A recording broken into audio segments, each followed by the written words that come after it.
जय हिंद। आप सभी का स्वागत है एक बार फिर से JPY गोल्डन स्टडी के यूट्यूब चैनल में। तो मेरे प्यारे स्टूडेंट्स, आज की इस वीडियोज़ में हम बात करेंगे कि mathematics class 10th Bihar board में जो है जितने भी टॉपिक्स हैं उन टॉपिक्स से कितने मार्क्स पूछे जाते हैं। देन ऑब्जेक्टिव प्लस सब्जेक्टिव के लिए जो पावर है यानी कि जो प्राण है मैथ का फॉर्मूला, वो जो है मैक्सिमम फार्मूले बताए जाएंगे। और मेरा प्रयास है कि सितंबर 2022 में जो है मैथ का ऑल टॉपिक से फार्मूला जो है आपको प्रदान की जाए। यहाँ लिखा है मैथ्स क्लास 10th टॉपिक्स जो है जैसे कि उप विषय संख्या पद्धति है, तो संख्या पद्धति से 10 अंक पूछे जाते हैं। कितने? 10 अंक। 20 गणित है, 20 गणित से 20 अंक पूछे जाते हैं। कितने? 20 अंक। देन त्रिकोणमिति से 20 अंक। कितने? 20 अंक। ज्यामिति से भी 20 अंक और निर्देशांक ज्यामिति से 10 अंक। उसके बाद जो है सांख्यिकी प्लस प्रायिकता, सांख्यिकी प्लस प्रायिकता से 10 अंक पूछे जाते हैं और कुल 100 अंक। तो चलिए आगे बढ़ते हैं और कुछ जो है टॉपिक्स लेते हैं और उसमें से इम्पोर्टेंट फार्मूला यानी कि मैथ का जो प्राण है वो आपको जानना चाहिए, क्योंकि उसी पर मैथ जो है रनिंग करता है, मैथ दौड़ता है। अगर फार्मूला आपको न मिले तो आप सोच सकते हैं कि आप मैथ बनाने में असफल ही होंगे और मार्क नहीं ला पाएंगे। यदि आप कभी भी मैथ्स नहीं पढ़े हैं क्लास 10th का, यदि इस वीडियो को देख लेते हैं तो पास करने की गारंटी रहेगी। यदि आप इसे याद कर लेंगे तो इससे बहुत फ़ायदा होगा, बहुत सारे क्वेश्चन आपको बन जाएंगे और फार्मूला पर ध्यान देना बहुत ज़रूरी है। तो जैसे संख्या पद्धति से क्वेश्चन जो है आएगा पहले, तो किस तरह से उसको आप समझेंगे, तो चलिए देखते हैं। जैसे सूत्र आएगा भाज बराबर क्या होता है? भाजक गुना भागफल जोड़ शेष। क्या होता है? भाजक गुना भागफल जोड़ शेष। यानी भाज को यदि A बोलें, भाजक को B, भागफल को Q और शेषफल को R, तो क्या हो जाता है? यही A बराबर BQ प्लस R, B गुना Q प्लस R। ठीक है। और इसी को यूक्लिड विभाजन प्रमेयिका कहते हैं। क्या कहते हैं? यूक्लिड विभाजन या एल्गोरिथम कहते हैं। और इस पर जो है आपको कुछ ऑब्जेक्टिव पूछ लिए जाते हैं। उसके बाद जैसे दूसरा फॉर्मूला है लौसौ गुना मौसौ बराबर क्या होता है? पहली संख्या गुना दूसरी संख्या। इस पर तो बहुत सारे प्रश्न आए हैं परीक्षा में। यदि आपको पूछ ले कि दूसरी संख्या ज्ञात करें तो उसका भी हम लोग देखेंगे। तत्काल याद रखना है लौसौ गुना मौसौ बराबर पहली संख्या गुना दूसरी संख्या। यानी एलसीएम ऑफ ए बी पहली गुना एलसीएम ऑफ ए बी यानी पहली संख्या दूसरी संख्या गुना एचसीएफ ऑफ ए बी पहली संख्या दूसरी संख्या, तो ये होता है ए गुना बी। यानी दो संख्या का लौसौ दो संख्या का मौसौ बराबर होता है दो संख्या गुणनफल पहली गुना दूसरी। और यहाँ से अगर दूसरी संख्या कहा जाए तो दूसरी संख्या बराबर हो जाएगा लौसौ गुना मौसौ बटा पहली संख्या, या LCM A B into HCF A B बटा पहली संख्या। तो सीरियली या बिंदुवार जो क्वेश्चन आते हैं उसी आधार से फॉर्मूला को सेट किया गया है ताकि आपको हेल्प मिलेगा सवाल बनाने में। 3 नंबर का A square plus 2ab plus B square क्या होता है? ए प्लस बी का होल स्क्वायर। या इसको लिख सकते हैं A plus B into A plus B, या ए प्लस बी का होल स्क्वायर क्या होगा? A square plus 2ab plus B square. ठीक है। तो बिहार बोर्ड 10th का एग्ज़ाम देने वाले छात्रों को यह वीडियो ज़रूर देखना चाहिए और उम्मीद तो है पसंद आएगा ही, तो इसे शेयर ज़रूर करेंगे। शेयर करना, दूसरे का हेल्प करना। और a माइनस बी का होल स्क्वायर क्या होता है? A square minus 2ab plus B square. या A square minus 2ab plus B square क्या होता है? ए माइनस बी का होल स्क्वायर। इसी तरह से आपको किसी सवाल में अगर मिल जाए ए प्लस बी का होल क्यू, या यहाँ पर एक्स प्लस वाई का भी होल क्यू हो सकता है, तो ए प्लस बी का होल क्यू होता है A cube plus B cube plus 3ab into A plus B, जहाँ 3ab के बीच गुना है। A cube plus B cube plus 3ab into A plus B क्या होता है? ए प्लस बी का होल क्यू। उसी प्रकार जैसे यहाँ पर 6 नंबर का है ए माइनस बी का होल क्यू क्या होता है? A cube minus B cube minus 3ab into A minus B. ठीक है, क्यूब मैंने 3 पावर होता है, या A cube minus B cube minus 3ab into A minus B क्या होता है, ए माइनस बी का होल क्यूब। उसके बाद आपको बहुपद से पूछ लिया जाएगा शून्यकों का योग क्या होगा। तो शून्यकों के योग को अल्फा प्लस बीटा कहते हैं। ये अल्फा है, ये बीटा है, और अल्फा प्लस बीटा होता है माइनस बी बाई ए। क्या होता है, माइनस बी बाई ए। उसी प्रकार 8वां है अगला, शून्यकों का गुणनफल। तो शून्यकों का गुणनफल जो है अल्फा इंटू बीटा होता है, और अल्फा इंटू बीटा को हम आगे लिखते हैं सी बाई ए। क्या लिखेंगे, सी बाई ए, जो वैल्यू होगा समीकरण में। उसी प्रकार जब त्रिघात बहुपद होता है तब क्या होगा, शून्यकों का योग। योग माने plus alpha plus beta plus gamma, इसको गामा पढ़ेंगे। Alpha plus beta plus gamma बराबर माइनस बी बाई ए। क्या होता है, माइनस बी बाई ए। उसके बाद शून्यकों का गुणनफल का योग क्या होता है, alpha beta plus beta gamma plus gamma alpha बराबर होता है सी बाई ए। क्या होता है, सी बाई ए। इस टाइप का सवाल जो है कभी कभी पूछ लिया जाता है। अल्फा बीटा गामा यानी कि अल्फा बीटा गामा का गुणनफल जो होता है माइनस डी बटा A, minus D by A. यदि त्रिघात बहुपद का फॉर्म होगा व्यापक रूप A X cube plus B X square plus C X plus D, A X cube plus B X square plus C X plus D, ये त्रिघात बहुपद है तब।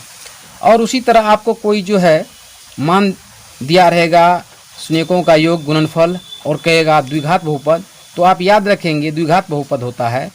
द्विघात बहुपद जो कहेगा तो बोलेंगे X square minus alpha plus beta गुना X plus alpha into beta, यानी एक्स स्क्वायर माइनस होगा यहाँ पर, ठीक है, शून्यकों का योग एक्स प्लस गुणनफल, इसको याद रखना है। उसी प्रकार त्रिघात बहुपद का जब मांगेगा आपको क्या होगा, तो बोलेंगे x cube minus alpha plus beta plus gamma into x square plus alpha beta plus beta gamma plus gamma alpha, तीनों का जो है गुणनफल का योग into x minus alpha beta gamma. ये त्रिघात के लिए होगा। क्या होगा, x cube minus alpha plus beta plus gamma x square plus alpha beta gamma plus gamma alpha into x minus alpha beta gamma. ये होगा त्रिघात बहुपद के लिए। उसके बाद यदि आपको पूछ ले किसी सवाल में कि alpha square plus beta square का मान निकालिए, ठीक है, सवाल दे देगा, उसी से कहेगा alpha square plus beta square का मान निकालिए, तो ये होगा अल्फा प्लस बीटा का whole square minus 2 alpha beta, ठीक है, इसको याद रखेंगे। जहाँ शून्यकों का योग और गुणनफल यहाँ है। और 15वां फॉर्मूला है कि अल्फा माइनस बीटा का स्क्वायर, तो अल्फा माइनस बीटा का स्क्वायर जो होगा आपको ये कितना होगा, ये होगा अल्फा प्लस बीटा का whole square minus 4 alpha beta. Alpha minus beta का होल स्क्वायर बराबर अल्फा प्लस बीटा का whole square minus 4 alpha beta, यहाँ शून्यकों का योग, यहाँ गुणनफल है। और यदि किसी सवाल में आपको पूछ ले ऑब्जेक्टिव में कि alpha square minus beta square क्या होगा, तो ये होगा alpha plus beta into alpha minus beta, यानी ए स्क्वायर माइनस बी स्क्वायर पर ये जा रहा है। इसी प्रकार चलिए दो चर वाले रैखिक समीकरण से यदि आपको ये कंडीशन दिया रहे कि a1 बाय a2 बराबर नहीं है b1 बाय b2, तो क्या होगा, तो क्या समझते हैं आप। तो हम यहाँ से समझेंगे कि इसका अद्वितीय हल हो सकता है, अद्वितीय हल, या वो समीकरण संगत होगा, ठीक है, समीकरण का युग्म संगत होगा, एक बिंदु पर प्रतिच्छेद करने वाली रेखा होगी और अविरोधी समीकरण होगी, यानी जिसका अद्वितीय हल है वो यहाँ पे अविरोधी समीकरण होगी। अर्थात a1 बाय a2 बराबर नोट b1 बाय b2 को अद्वितीय हल कहेंगे या संगत कहेंगे या अविरोधी समीकरण कहेंगे। बहुत इंपॉर्टेंट है ऑब्जेक्टिव के लिए। जितने भी संभावित ऑब्जेक्टिव है दो चर वाले रैखिक समीकरण से, वे सारे आपको यहाँ पे मिलेंगे। 18वां a1 बाय a2 बराबर b1 बाय b2 बराबर नॉट c1 बाय c2, ऐसा फॉर्म जब होगा तो उसका कोई हल नहीं होगा, कोई हल नहीं होगा, तो ये होगा असंगत या विरोधी या समांतर रेखाएं। देखिए कितने ऑब्जेक्टिव है, कोई हल नहीं 1, असंगत 2, विरोधी 3, समांतर रेखाएं 4, 4 ऑब्जेक्टिव यहाँ से बन रहे हैं। सिर्फ इस कंडीशन को आप समझ लेंगे, ध्यान दे देंगे। और बिना सेवा मेवा नहीं, यानी जब तक आप मेहनत नहीं करेंगे आपको फल अच्छा नहीं मिलेगा। a1 बाई a2 बराबर b1 बाई b2 बराबर c1 बाई c2, जब तीनों अनुपात बराबर होता है तो इसका अनंत हल होता है। क्या होता है, अनंत हल होता है, और ये संगत होता है और संपाती रेखाएं होती हैं। अगर पूछ ले संपाती रेखाएं का कितना हल होगा, अनंत हल होगा, और क्या होगा, संगत होगा, तो तीनों अनुपात बराबर होगा तब। अब अगला फॉर्मूला है वज्र गुणन विधि। ये इस तरह का फॉर्मूला है कि विद्यार्थी को याद नहीं होता है, तो इसका तरीका देखिए। x y 1 याद रखेंगे, x के नीचे देंगे b1 b2, फिर c1 c2, फिर y के नीचे है a1 a2, 1 के नीचे है b1 b2। इसको याद रखना है, जैसे bc ca ab, वही चीज़ है bc ca ab। तो ऐसे जो है इसको याद रखना पड़ेगा कि b1 b2 c1 c2 a1 a2 b1 b2। तो इसमें क्या करेंगे, क्रॉस गुना करेंगे। जैसे b1 है तो b1 को c2 से कर देंगे, माइनस b2 को c1 से कर देंगे। तो क्या हो जाएगा निकल के x बटे, ये x के लिए हो जाएगा, तो ऐसे गुना करेंगे b1 c2 minus b2 c1। तो इस तरीके से आप क्रॉस करके याद रख सकते हैं। अगर आप प्रयास नहीं करेंगे तो आपको रटना पड़ेगा। तरीका देखिए, b1 c2 अब माइनस b2 c1। उसी प्रकार y बटा क्या हो जाएगा, अब यहाँ इसका क्रॉस करेंगे, c को a से, c1 a2 यहाँ है, अब माइनस c2 a1, ठीक है, बराबर। अब ये 1 है तो 1 बटा, अब उसी तरह से क्रॉस गुना a1 b2 minus a2 b1। तो ये तरीका है, इसको ध्यान से वीडियो को पॉज करके समझ लेना है। इस पर एक सवाल रहता ही है 5 मार्क का, ठीक है। तो याद रखने का तरीका उसी तरह। आयत का क्षेत्रफल अगर किसी सवाल में पूछ लेगा आपको, तो लंबाई गुना चौड़ाई, लंबाई गुना चौड़ाई। और आयत का परिमाप क्या होता है आप कमेंट सेक्शन में लिखें, हम इंतजार करेंगे। उसी तरह किसी सवाल में आपको पूछ लेगा चाल बराबर, तो चाल बराबर होगा दूरी बटे समय। क्या होगा, दूरी बटे समय। अब यहाँ से दूरी पूछ दे, यहाँ से दूरी, तो चाल गुना समय, दूरी बराबर चाल गुना समय। उसी तरह समय पूछ दे तो दूरी बटा चाल आ सकता है किसी न किसी सवाल में, ठीक है। बीच में पूछ लेता है कि समय ज्ञात करें, दूरी निकालें, तो समय बराबर दूरी बटा चाल। अब 23 नंबर का है कि चक्रीय चतुर्भुज के सम्मुख कोणों का योग कितना होता है। ऑब्जेक्टिव में पूछ लेगा 180 डिग्री। कितना होता है, 180 डिग्री। आप बताइए चतुर्भुज के चारों कोणों का योग कितना होता है, 360 डिग्री। कितना, 360 डिग्री। और त्रिभुज के तीनों कोणों का योग 180 डिग्री। इसे भी आप याद रख सकते हैं।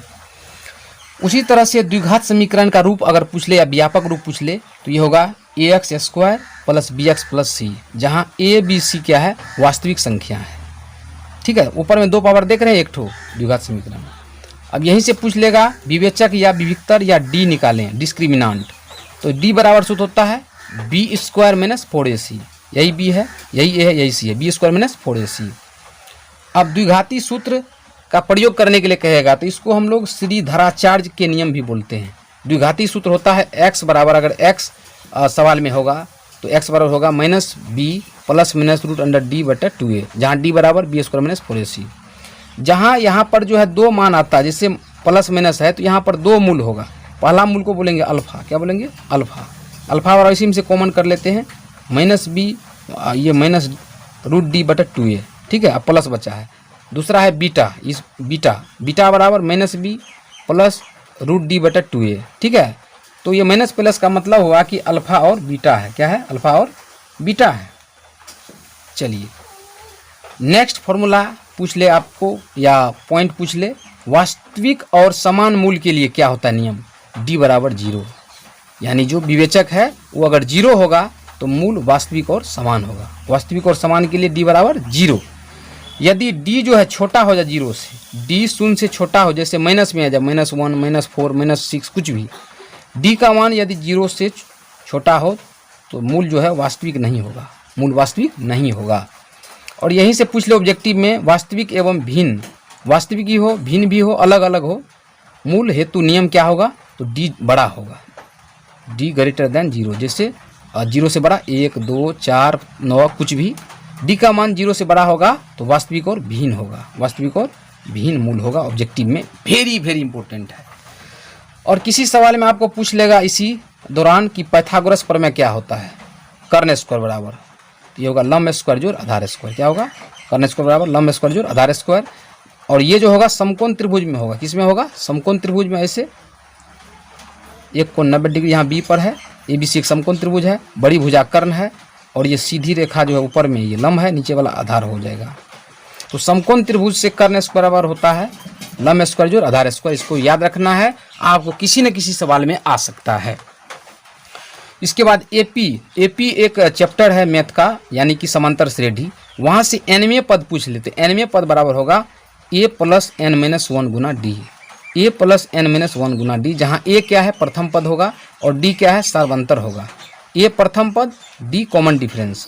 और nवें पद को या तो हम an बोलेंगे या tn बोलेंगे, ये वही होगा a plus n minus 1 Guna D. इसको याद रखना, an या tn nवें पद। और अगर AP के पद पूछ ले आपको तो ये होगा a plus D, a plus 2d, a plus 3d dot dot आगे भी होगा। AP का पद कहाँ शुरू होता है? a से, a plus D, a plus 2d, ये a प्लस 3d, ये जो है AP के पद होंगे। चलिए आगे बढ़ते हैं दोस्तों। ये वीडियो आपको पसंद नहीं आएंगे, इसका मतलब है कि आप मैथ में कुछ नहीं जानते हैं। यदि मैथ का ABCD भी आपको पता होगा तो ज़रूर समझ जाएंगे। और आपको ज़रूरी है एग्ज़ाम के लिए, देखिएगा इसमें से कितना फार्मूला आपको हेल्प कर रहा है। तो यदि पसंद आएगा तो आप इसे दोस्तों में शेयर जरूर करिएगा, 2 बार देख लीजिएगा जरूर। और यदि आपको पूछ ले AP के n पदों का योग, तो AP के n पदों का योग समेशन क्या होगा? SN होता है। क्या होता है? SN, जहाँ SN बराबर होता है n/2 into 2a plus n minus 1 गुना डी। क्या होता है? n/2 2a plus n minus 1 गुना डी। ये SN का सूत्र है, n पदों का योग है। या इसी को बोलते हैं या n/2 into a plus l। ठीक है, प्रथम पद प्लस अंतिम पद को l कहते हैं। तो SN का 2 सूत्र हुआ, दोनों को आप याद कर लेंगे। यदि आप नेक्स्ट चैप्टर, आने वाले चैप्टर जो त्रिभुज है, निर्देशांक ज्यामिति है, ठीक है, इन चैप्टर्स का ऑब्जेक्टिव के लिए, सब्जेक्टिव के लिए यदि आप मैथ का दमदार पावर चाहते हैं और दमदार वीडियो चाहते हैं फार्मूला के रूप में, तो हमें कमेंट करें।